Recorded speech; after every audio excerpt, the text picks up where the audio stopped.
ಬಿಸಿ ನೀರಿನ ಸೇವನೆ ಆರೋಗ್ಯಕ್ಕೆ ಉತ್ತಮ. ಕೊರೋನಾ ನಂತರ ಬಹುತೇಕ ಜನರು ಬಿಸಿ ನೀರಿನ ಉಪಯೋಗವನ್ನು ಹೆಚ್ಚು ಮಾಡ್ತಿದ್ದಾರೆ. ಚಳಿಗಾಲದಲ್ಲಿ ಮಾತ್ರವಲ್ಲ, ಎಲ್ಲಾ ಕಾಲದಲ್ಲಿಯೂ ಬೆಳಿಗ್ಗೆ ಎದ್ದ ತಕ್ಷಣ ಬಿಸಿ ನೀರು ಸೇವನೆ ಮಾಡುವುದು ಬಹಳ ಒಳ್ಳೆಯದು. ಬಿಸಿ ನೀರನ್ನು ಬೆಳಿಗ್ಗೆ ಮಾತ್ರವಲ್ಲದೆ ರಾತ್ರಿಯೂ ಸೇವನೆ ಮಾಡಬೇಕು. ಇದರಿಂದ ಸಾಕಷ್ಟು ಪ್ರಯೋಜನವಿದೆ. ಬಿಸಿ ನೀರು ನಮ್ಮ ದೇಹದಲ್ಲಿರುವ ವಿಷ ಹೊರಗೆ ಹೋಗಲು ನೆರವಾಗುತ್ತದೆ. ನಮ್ಮ ರೋಗ ನಿರೋಧಕ ಶಕ್ತಿಯನ್ನು ಕೂಡ ಬಲಪಡಿಸುತ್ತದೆ. ರಾತ್ರಿಯಲ್ಲಿ ಬಿಸಿ ನೀರನ್ನು ಕುಡಿಯುವುದರಿಂದ ಉತ್ತಮ ನಿದ್ರೆ ಬರುತ್ತದೆ. ತೂಕ ಇಳಿಸಲು ಸತತವಾಗಿ ಪ್ರಯತ್ನ ನಡೆಸುತ್ತಿರುವ ಜನರು ಬೆಳಿಗ್ಗೆ ಖಾಲಿ ಹೊಟ್ಟೆಯಲ್ಲಿ ಬಿಸಿ ನೀರು ಸೇವನೆ ಮಾಡುತ್ತಾರೆ. ಆದ್ರೆ ರಾತ್ರಿಯೂ ಅವರು ಬಿಸಿ ನೀರು ಸೇವನೆ ಮಾಡಿ ಮಲಗಬೇಕು. ಇದರಿಂದ ತೂಕ ಇಳಿಕೆ ಸುಲಭವಾಗುತ್ತದೆ. ಬಿಸಿ ನೀರು ಕುಡಿಯುವುದರಿಂದ ದೇಹದಲ್ಲಿರುವ ಹೆಚ್ಚುವರಿ ಕೊಬ್ಬು ಇಳಿಯುತ್ತದೆ. ಕೊಲೆಸ್ಟ್ರಾಲ್ ಕಡಿಮೆ ಮಾಡಲು ಇದು ಪ್ರಯೋಜನಕಾರಿಯಾಗಿದೆ. ಬಿಸಿ ನೀರು ಕುಡಿಯುವ ಮೂಲಕ ಮಾನಸಿಕ ಖಿನ್ನತೆಯನ್ನು ಕೂಡ ನಿಯಂತ್ರಿಸಬಹುದಾಗಿದೆ. ಅಜೀರ್ಣ ಸಮಸ್ಯೆ ನಿವಾರಣೆಗೊಳಿಸಲು ಬಿಸಿ ನೀರು ಉತ್ತಮ.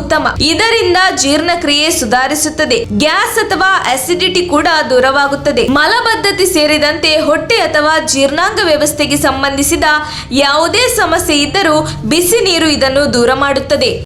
ನಮ್ಮ ತುಮಕೂರು ಮಾಧ್ಯಮದ ವಿಶೇಷ ಸುದ್ದಿಗಳನ್ನು ನಿರಂತರವಾಗಿ ಪಡೆದುಕೊಳ್ಳಲು ಚಾನೆಲ್ ಅನ್ನು ಸಬ್ಸ್ಕ್ರೈಬ್ ಮಾಡಿ. ಕ್ಷಣ ಕ್ಷಣದ ಸುದ್ದಿಗಳಿಗಾಗಿ www.nammattumakuru.com ಗೆ ಭೇಟಿ ನೀಡಿ.